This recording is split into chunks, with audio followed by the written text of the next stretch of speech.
Hi, I'm Caleb. I'm a cardist, and I'm interviewing other cardists to see how and why they create, so we can learn how to grow as a community. Welcome to Cardistry Talk. Hello, everybody, and welcome back to Cardistry Talk. This is episode 32, and today I'm joined by Parker Mitchell, who is a great member of the community. He's been a part of some projects with Komorebi, if I say that correctly. I'm trying to. As well as some other brands, and has been in the community for a while. So I'm super happy to have Parker on the show. Welcome. Super happy to be here. Loved all the interviews you have been doing. I'm just happy to see, we already talked a little bit before this, but I love seeing more people kind of engaging with other cardists and kind of trying to grow the community that way. Yeah, it's been super fun. I'm glad you've enjoyed some of them. So my first question for you is, since I've already mentioned Komorebi, you've been working with them pretty actively. So I'm curious because they're just now starting to kind of reveal their plans and what's going on. There's been a lot of buildup. What's kind of going on over there, and how's what's your kind of role over there? Yeah, so Komorebi has been super fun to be a part of. Mainly just because one of the biggest things when you look back on some of like the earliest brands in cardistry, namely people everyone turns to Zach and Fontaine for this. The beginning of the brand was super organic. It wasn't planned out and strategic. And there was like Zach just made Fontaine's one night in like his garage on Photoshop, and then people just wanted the deck, and it took multiple years, and he finally put it out, and then that was the start of the brand. For Linus, it all kind of started with Listen to the Trees, which was a video about a year old now. We just came up on our 1 year anniversary. Linus had just in his free time designed 12 different deck designs. And he's just like, oh, these are cool. I want to put them on a deck. So he ordered NPC prototypes and he sent them to his 12 favorite like cardists and friends at the time. Then from there, he just was like, film a video, please. I want to compile it all together. I don't care if they're bad takes, good takes, new moves, old moves. I just want something from you guys. And from there, people latched onto it. They loved Louisiana's. That was kind of the biggest one that got all the buzz, the deck. Mm-hmm. But and then Linus just started kind of slowly building up this like community around Komorebi, and kind of this emphasis on raw, organic, kind of just not focusing too much on the superficial aspects of cardistry, which isn't always a bad thing. Sometimes really hammering it in, being concise, planning it out, that really has worked. I mean, take a look for anyone, for example. They're the opposite of Fontaine in their beginnings and startups. Mm-hmm.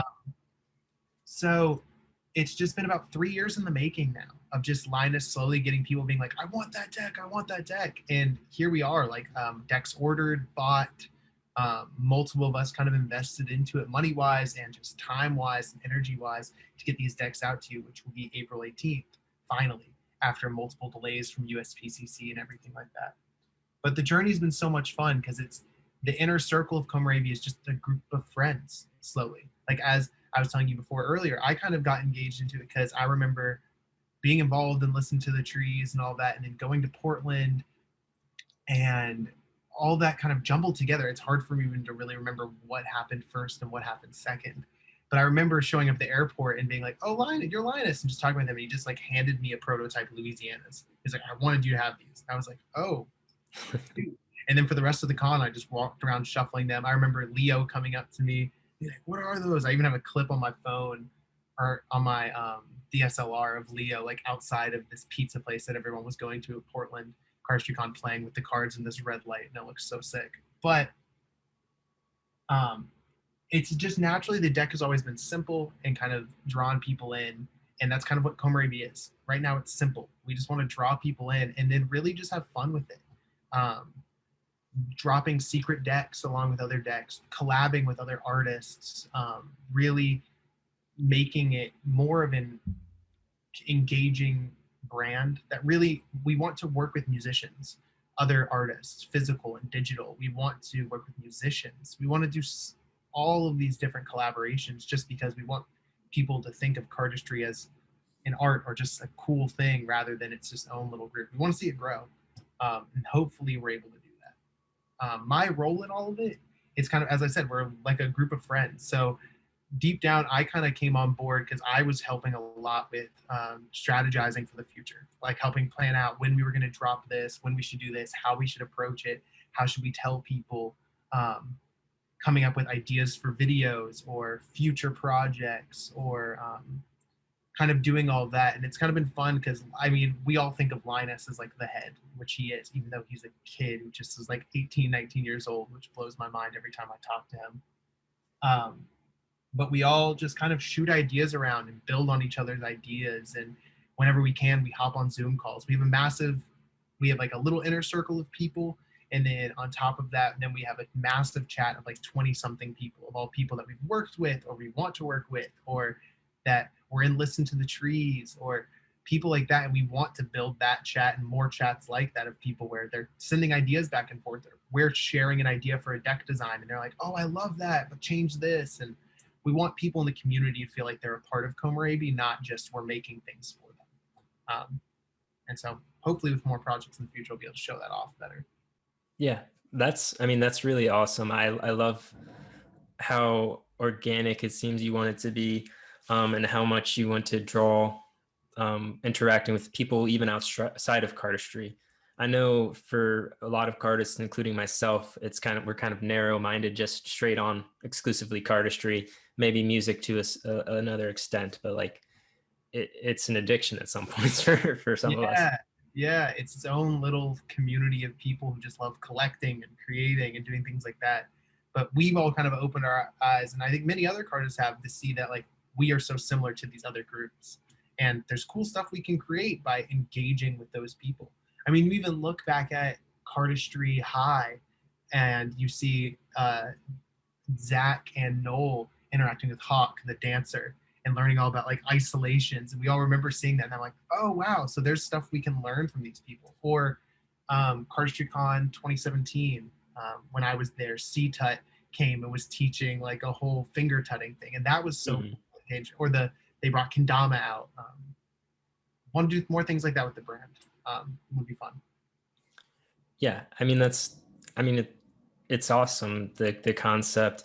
I really am looking forward to seeing what you guys kind of produce and make, and like I said, I really love the fact that you're looking at things outside of just the cardistry realm, and kind of just going kind of with the flow. One thing I do really like about how you guys edit videos, and you as well, how you guys edit videos, at least for me, it's not always like to wow people like most cardistry videos are trying to do nowadays. You kind of set up like a vibe, which is what I see like in a lot in the comments as well. It's like, I really like the vibe of this video. As much as I kind of hate that word, it is kind of what it is, because that's what I really like. Or that's kind of the style of videos when I was getting into cardistry, which was way back when, like 7, 8 years ago, was more so about setting a tone than necessarily having like these really big wow pieces. Yeah, like that, for example, we filmed, I had to just make sure I was going to remember his Instagram, Jatra recently, Jack, Yeah, yeah. who's actually from around North Carolina, and George and I found that out, and we're like, oh my God, dude, let's film something. And we hit him up, and we went to the North Carolina Museum of Art, and that's where we filmed. And for that video specifically, we were like, we want to change vibes, because we were like, we've done kind of this edgy stuff, and George, and it's kind of interesting because George and Linus really love that really kind of grungy, gritty, artsy kind of vibe, and I love it to an extent. And we all have conversations, kind of joke about that. So when it came into this Jack video, it kind of was a cool mix of both George and I's kind of like view on what we like from cardistry videos, and we really wanted to go for that very simple, smooth vibe. Because when you look at his Jack's moves, they're very impactful, but they do have that kind of just very smooth edge to them. When we were actually picking the song for that video, we were DMing back and forth with him, and we're like, send me your not your Discover Weekly, your yearly wrap up on Spotify. Mm-hmm. We just looked at his top 10 songs, and we were like, which one of these is your favorite? And we'll use that for the video. And he was like, I love this song. We're like, bet, we're gonna use that.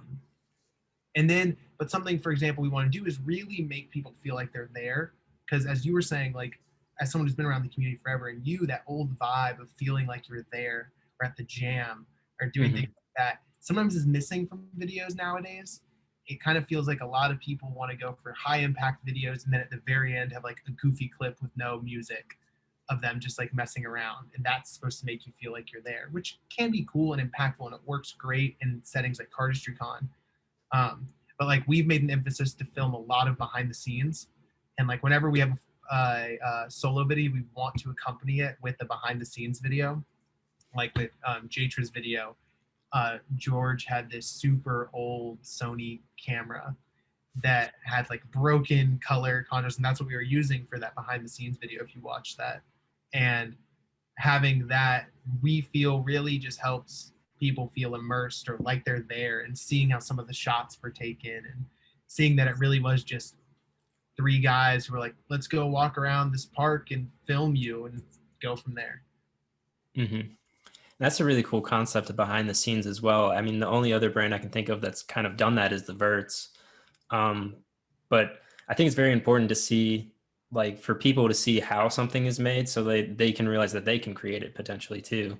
So, Yeah, I mean, I think that'll be really helpful for some of the younger artists.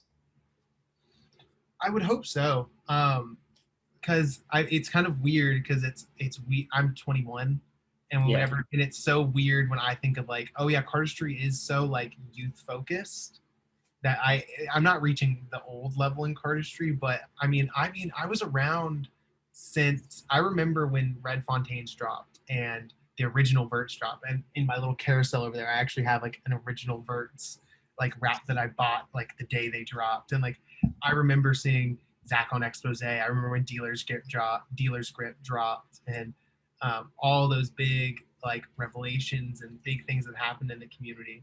So it's weird to think about. Like it's weird when people DM me and be like, "Oh, bro, you're such an inspiration." I'm like, I don't think of myself as that at all, at all. I see myself as like y'all inspire me. Like I love finding people who need more followers than I do and giving them love. I think that's a cool part about the community. I remember when people did that to me back in the day. I remember when a big creator would like, or somebody, I'm not even a big creator, I hate lumping myself in with that, but someone who would like one of my videos and write a comment that's like, this is great, or DM me and be like, you deserve more followers. Those are the things that like made me like want to keep doing cardistry when I was younger. So we hope to kind of bring that energy more forward. Hmm. Yeah, it's funny to think about too, because like I consider myself like not necessarily like really like not that I've done cardistry a long time because I was out of it for a very long time, but like in the grand scheme of things, like I'm 25 and like that's pretty old for a cardist at this point. Um, and like people that I look up to, like Lars, are younger than me, and that kind of weirds me out at some points as well. I'm like, oh yeah, You're literally talking to the guy who is like following behind a brand headed up by like an 18-year-old. So yeah. it's trust me when I say I understand that feeling. I mean, George and I are both 21. Um, but it's kind of cool because cardistry I think has opened me up to so many things where it's like I don't care about age when it comes to friends. I mean, I'll go to a convention and be talking to someone who's 30, and then I'll turn around and go jam with a kid who's 14, and then go hang out with my friends who are ranging from anywhere from 18 to like 24. Like it's kind of a cool environment where it's kind of like less about your age and how long you've been a part of the community and more just like what you have to offer. Hmm. I I've thought about this too, like at some points that I've interviewed like people that are teens, and then that kind of weirded me out before. But it doesn't ever feel weird when I'm actually doing it because we're just looking at like you said, what they have to offer, their creativity, who they are, and not really necessarily focusing on an arbitrary number. I think it's something we kind of have to do just because of based off the size of cardistry. Um, but it is interesting, like compared to a lot of other hobbies, it's your age isn't as important as like let's say soccer or something. And I think that's what drew me into it so much more too. Because when I was 15, 16, working on things, or when I went to CardistryCon 2017 and I was just 17 at the time, um, or no, I wasn't even 17, I was 16. Like going to that and being treated not like a 16-year-old was awesome. It made me feel at home in the community because I remember people never asked me, like when people people would always ask how old I was as like a last question. Like no one cared. Like all they cared about was just like me showing you what I had like made and jamming creatively and really building off each other's ideas. And if people clicked, that's all that mattered.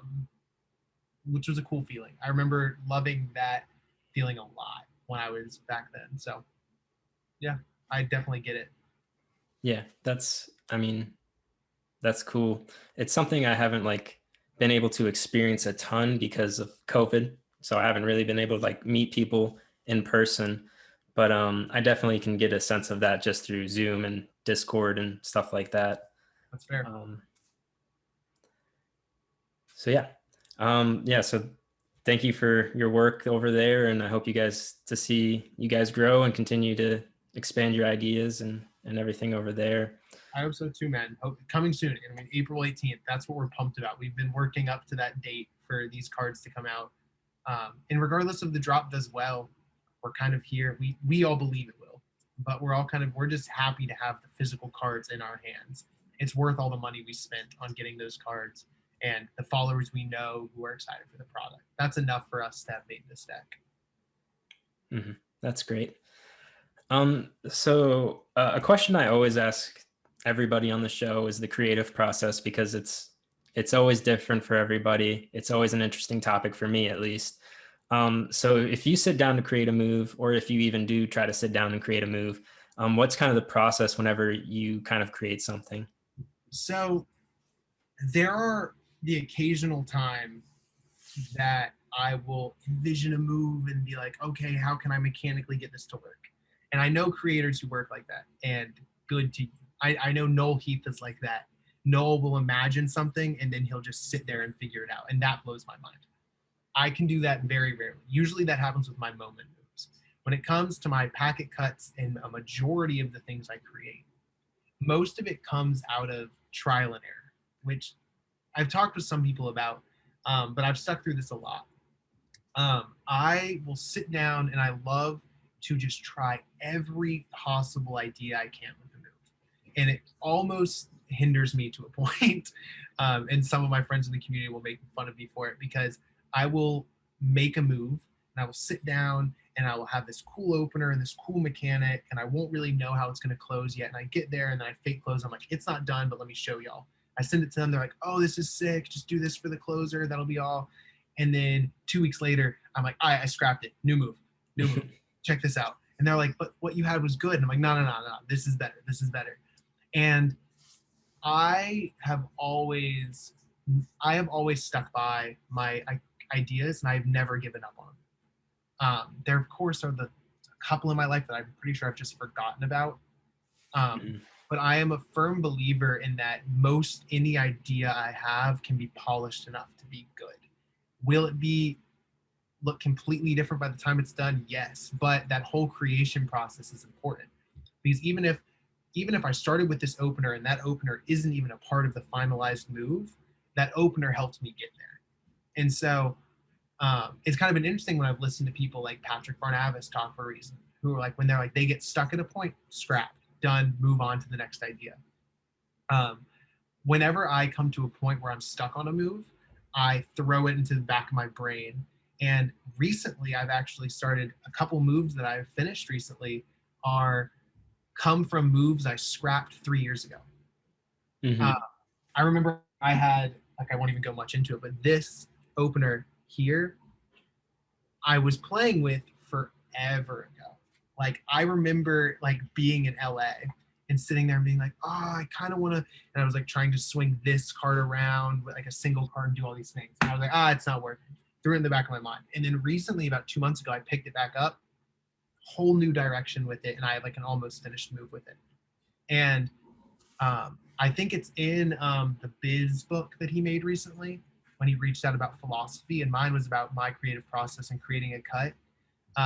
And a piece of advice that I said was, if you give up on a move and just use it as a filler cut in a video. Filler cuts have their place. Filler cuts are important in terms of pacing, which is a whole other theory conversation. But if you are working on this move, you've been working on it for 3-4 months, and you just go, good enough, it'll be a filler, you are wasting that move. you have wasted those 4 months of effort and hard work you've put in. Because I swear, if you spend another 6 months working on that, you're going to have something fantastic. You probably will. Or bank it, come back to it later, and you will finish it.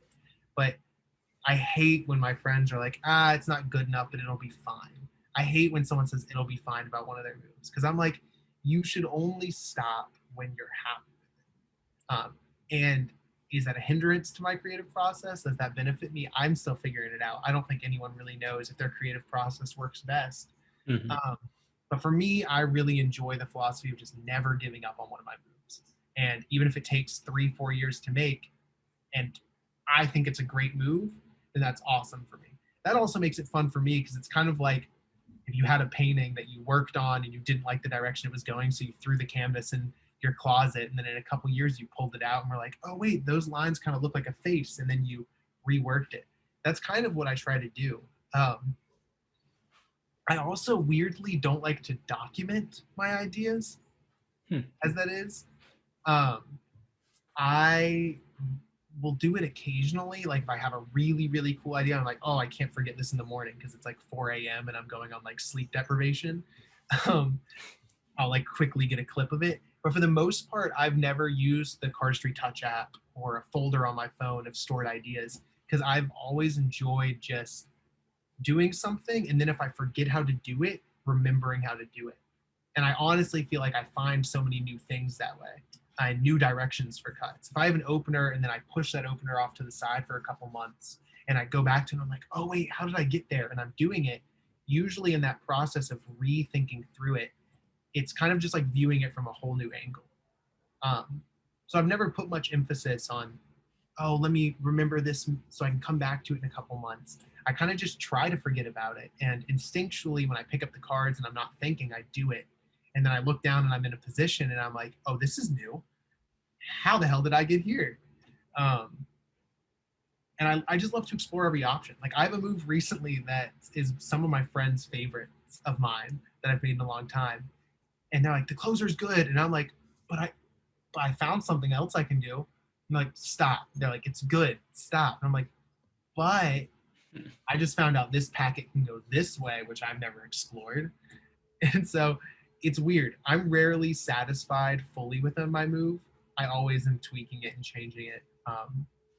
Of course, eventually it reaches a point where I don't tweak it and change it anymore because I've moved on.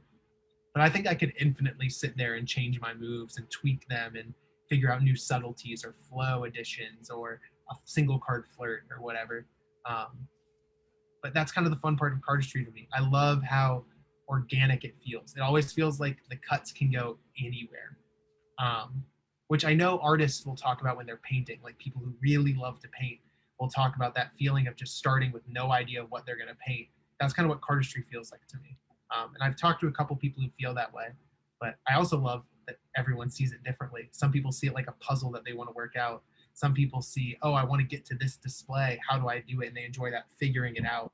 I love the I love working with the accidents and working with just trusting your gut and going from there. I know Carter talks about that some, about really just creating from your gut and doing what feels right, and you're gonna create something cool. James Chessmore is another person like that, and I love that philosophy a lot. Hmm. And I think that's how you can get like a lot of unique stuff too, because I mean, obviously everybody is different and everybody's an individual. So just going off of what is natural for you is gonna be different than what other people are doing. And because I hate to sit there and like everyone says it and it's so true, but I don't. It's one of those sayings that like you'll hear someone say and you'll roll your eyes a little bit, even though you know it's true. And it's the whole just create you, just create what feels right. It'll come out good, and it's so true. But I don't know how to explain it other than just like how much more satisfying the process feels when you trust your gut. Because I've honestly found it makes me more confident in every move I make. When I finish a move and I know it's designed for my liking and I've worked through all of these aspects and I've reworked it and rechanged it and changed this closer and do all that. And I'm like, this is me. Like every part of it is a decision that I've made. So if I think it's good and other people think it's good, that's just a crazy amount of validation as to my skill. Um, and you shouldn't seek all your validation from others. That's why I say it's important to really be like, oh, I made this. Mm-hmm. Because there's benefit, and that's where you can get all confusing because you can start talking about copying other styles and how that comes and what is style. But those are all very complex, hard topics that even dancers struggle with to this day in other communities that have been around for way longer than us. Mm-hmm. What I personally love about cardistry is that feeling of like personal creation, like you brought something into being. What I really love too is the thought of bringing a move into being that's never been done by anybody in like the millions, billions, however many years, because we're just now getting into this thing of Earth, of life. Like it's a crazy thought to me, and it's like it's an addicting feeling when you create something that you feel is totally original and unique to you that might not have gotten created otherwise or not as quickly. And I think there's a ton of cool things you can kind of do with the creation process. Like a video I really want to desperately do, and I'm going to hopefully do it within the next couple of weeks, kind of leading up to the Louisiana drop, um, is I really want to do a video series where I post two openers, two completely different openers, and I ask people to vote on which one they like more. And whichever one they like more, next post I make is 3 ideas of where I can go from that opener. People vote. I see where people go from that, and I keep doing that until I have a finished move. Because I'm really interested to see what move I would create with decisions from other people. And would it still be me? Would people make a decision based solely off what they would do, or would they make a decision based off of what they think I would do?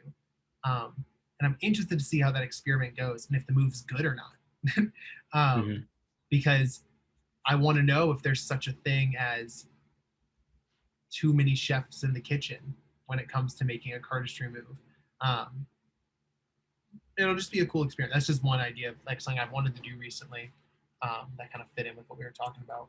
Yeah, I mean, it would be interesting too to see potentially like what you would create versus what, like you said, like the community or too many chefs would create, or the overall population, I guess. So Um, so one idea you have talked about while before we started recording was the idea of TikTok cardistry account that's actually I don't want to offend people, but like um, actually draws interest for cardistry and is actually um, moves that draw interest and draw like you need an explanation. yeah, Um, so can you just kind of describe that a little bit and talk about that? yeah, and it's less flushed out than anything. So nobody take what I say to heart or take this as I'm 100% going this direction. I'm still kind of figuring it out. Um, but recently, I mean, like most people who are between the ages of just anybody who has a cell phone, either has seen a TikTok or owns a TikTok or has watched a TikTok compilation. Everyone is engaging with it. And what I have found through TikTok is I have been introduced to so many cool new hobbies. I got into like really intricate like coffee brewing methods and like having fun and learning the science behind that, or learning about producing and things like that. I have no intention of producing, but it's cool to see people talk about it and like learn these little tidbits and things like that. And I think what the cardistry community is missing a lot is tapping into that. Both their YouTube, Twitch, I think we create content for each other and solely for each other. And I think we are ignoring that how we all got into cardistry. Like what's weird is there are finally people who are starting to appear like, oh, I got into cardistry through cardistry. Yeah. But if you asked people like 8 years ago, how did you get into cardistry? They would say through magic. Every single person was like through magic, through magic. I did magic when I was younger. Oh, I do magic now. And like, so something we're doing is engaging people and drawing them in. And usually it seems when you talk to those people, it's kind of the bigger projects, the ones that are a little bit more targeted towards mainstream, like the Verts, some of their older, bigger videos, or Zach's collabs with all these big brands, or um, anyone bringing in a lot of people from Japan through their like panels there and their advertisements. And those kinds of things need to be used more. And TikTok I see is a great avenue for that. because I've seen TikTokers, I've seen Cardistry TikTokers, and I know a couple of y'all, and y'all are lovely people, and some of y'all are doing it right.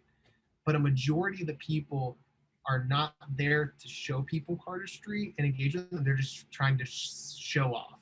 They're Mhm. just kind of trying to stunt. They're just kind of trying to show you, like, oh, look how cool I am. Here's a spring. Here's a snap change. Here's a fan. That's it. Like, where is explaining why it's cool? Like as I said, like watching dancers on TikTok, not just the people who do TikTok dances or whatever, but the people who like are dancers who talk about their creation process, or filmmakers who are showing behind the scenes of stuff. Those are all things that I think can be tapped into. Um, so I've been thinking a lot about recently about starting a TikTok where the whole point is to create a platform, a community, an area within TikTok that allows for both cardists and lay people to find entertainment in the same video. Because I think it's rare you find a cardist's account on another social media that isn't like directly targeted to the cardistry community that we all enjoy. We like them for the support, but it's rare that we actually like a lot of the content we're making because it's not for us.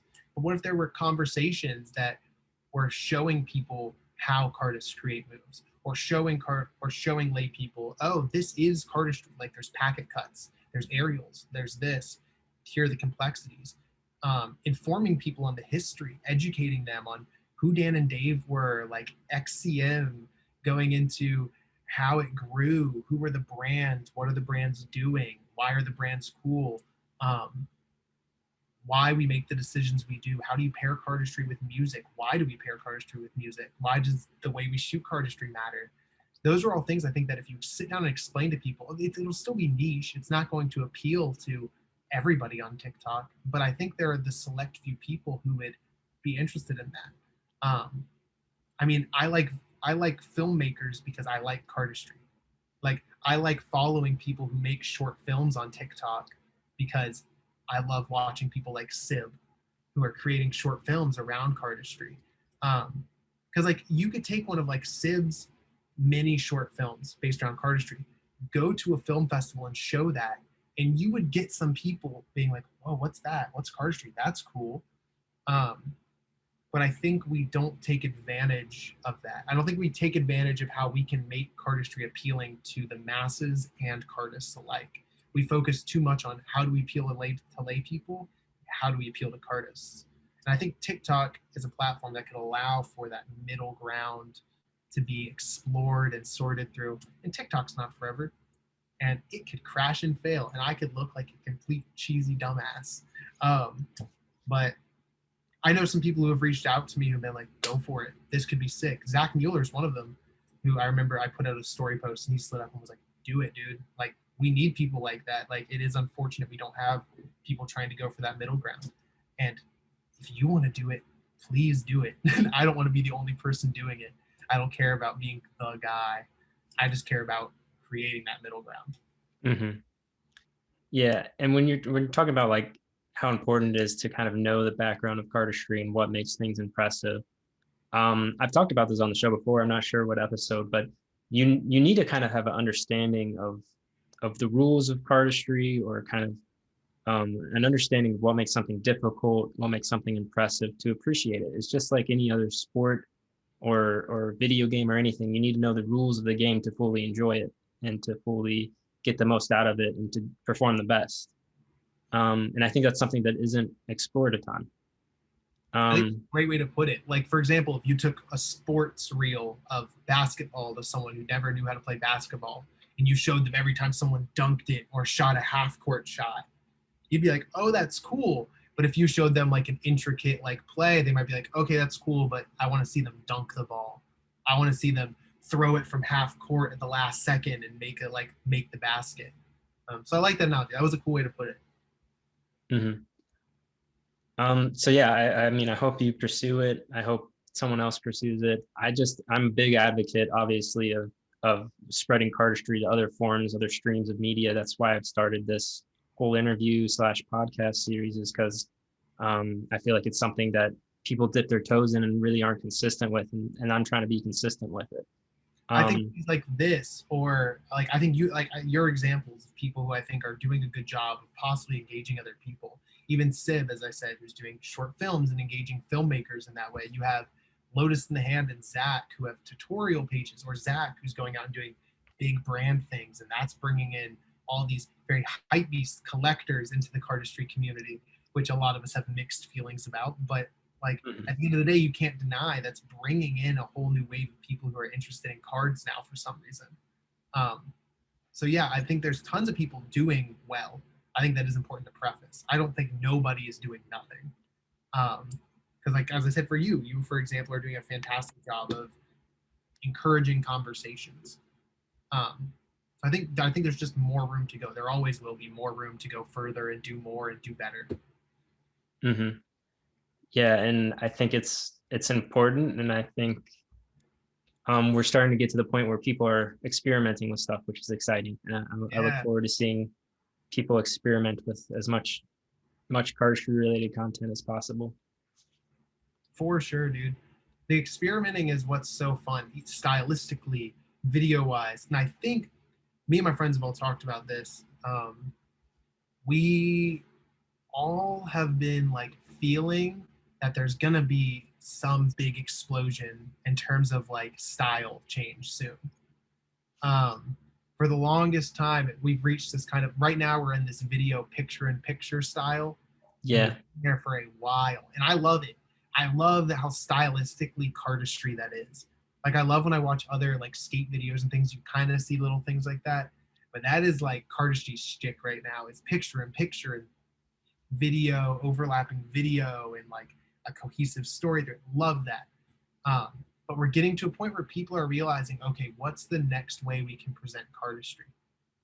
Um, Sib did a little bit of that. I just keep mentioning him because he's the first person that comes to my mind in terms of that innovation next step of how to present. Um, so yeah, my friends and I were like, we don't know what it's going to be. We can feel something is coming. The whole showroom thing is getting really cool. The fact that cardistry is getting these physical yeah, spaces for people to physically meet up and show cardistry. So I think we might see soon that kind of step away from digital a little bit more. I mean, we've got the Anyone showroom coming out. You've got, I mean, Zach already has his space. Um, it feels like brands are constantly looking for a home base for people to meet and jam. You've got cardistry cons that are now not just there's not one cardistry con like there yeah. used to be. Like there's the cardistry con that goes from U.S. to international, U.S. to international, but now you've got cardistry con Mexico, which just happened. You've got there was a UK card con. There's definitely been ones in Asia. I just haven't been as in like tuned into that scene. Uh, Hmm. but we're starting to see videos being an important factor, but that people really are starting to recognize the importance of being in person and engaging with cardists that way.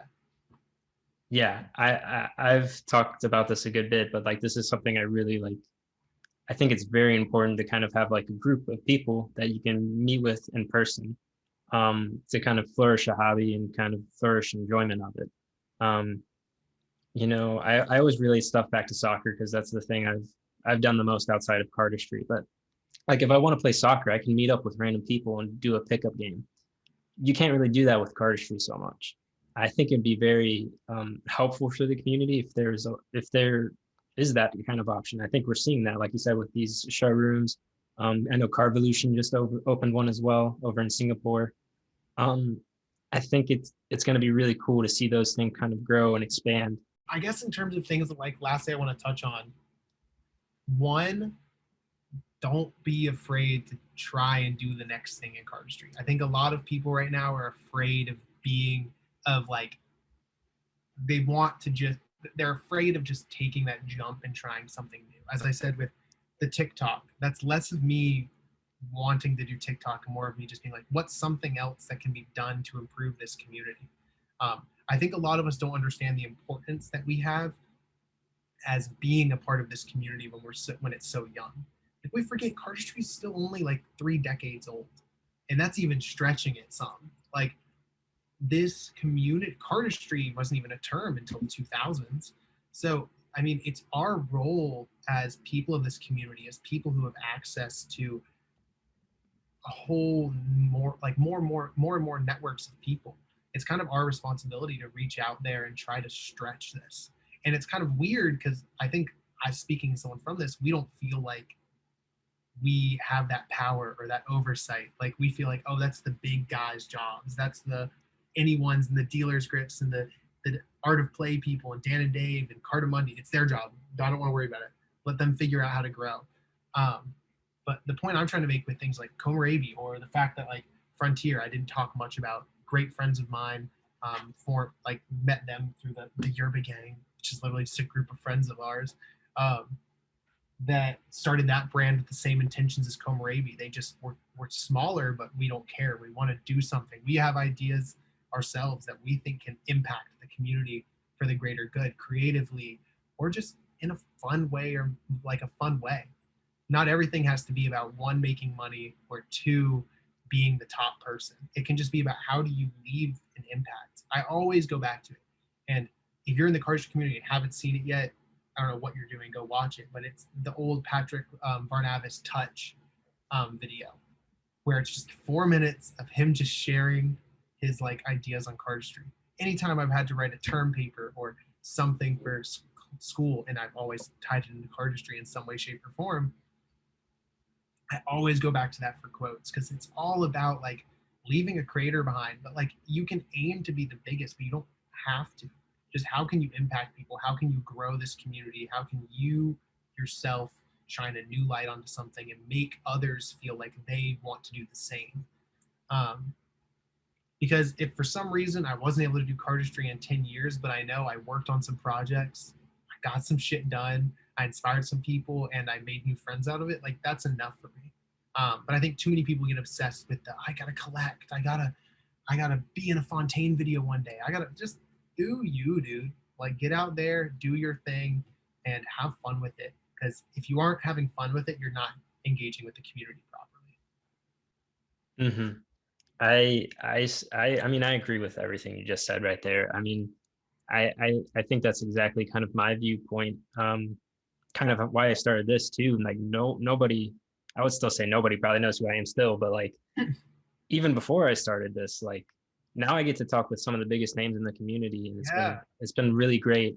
And people are always like, how did you get this to happen? I'm like, I just started it. Like, you just got to start. Like, have an idea and then try it out. And if you fail, you fail. It's fine. Like, yeah. you try the next thing. It really like stories like that are a testament to exactly what like I'm trying to do and the point I'm trying to make. And I keep coming back to it, and I will always bring it up because I think just some people don't just get it.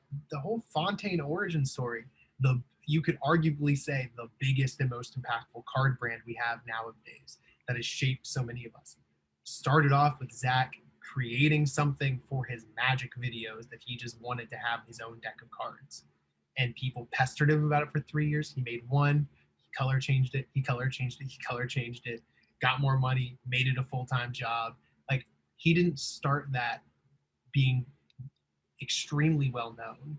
I mean, he had some build up and some clout and some popularity, but if that's not a testament to anybody, or what Caleb's doing here, or what all these other smaller brands have been doing, it's just about doing. I'll even throw out Nate from Missing. I go back with Nate since 2013. We were in a group chat together of people that we called Global Cardistry, and we made a terrible video that still exists to this day, with most of us doing terrible performances. I don't even think Nate was in the video, sadly, because he didn't have time to film. But I remember back then him just being like, I want to design an innovative deck. He's like, I love design. I want to make something cool. He was working on like a code deck at the time. And then just years and years went by. And then all of a sudden he popped up with his wave deck. And I was like, oh, Nate, it's been so long. And he was like, yeah, I just made this and people liked it. And now here he is with a brand that's like arguably getting up there with the tops. Um, that wasn't his intention from the get-go. He just wanted to make something cool, and it so happened that people liked it. And because he made something cool and something original and something that he cared about, people gave him the respect he deserved. And now he's where he's at. And I can't wait to see him and other friends of mine who've done similar things go beyond the moon. I usually do what I call the rapid round of questions. So That, it's 3 minutes of the goal is to try to answer as many questions as possible, and they're kind of random. All right. Are you ready? Oh, yeah. Okay. Let's start this. I'll start the timer. Favorite move. Favorite move that you've made. Favorite move I have made is probably one I have not shown yet. But out of favorite moves I have made and shown to people, probably telephone, just because it's one of the first ones I made that was good. So it holds a special place in my heart. Have you ever broken a bone? Never. I should have, though. Pancakes or waffles? I've changed on this one recently. Pancakes. If you could add any word to the dictionary, what would it be? Top out answer is cardistry. The other is a word. I don't know why this is the first word that's coming to mind. Barkative for dogs. Mm-hmm. It's not a word, and it can be used for other animals. Do pineapples belong on pizza? 1000% yes. If an actor portrayed you in a movie, who would you want it to be?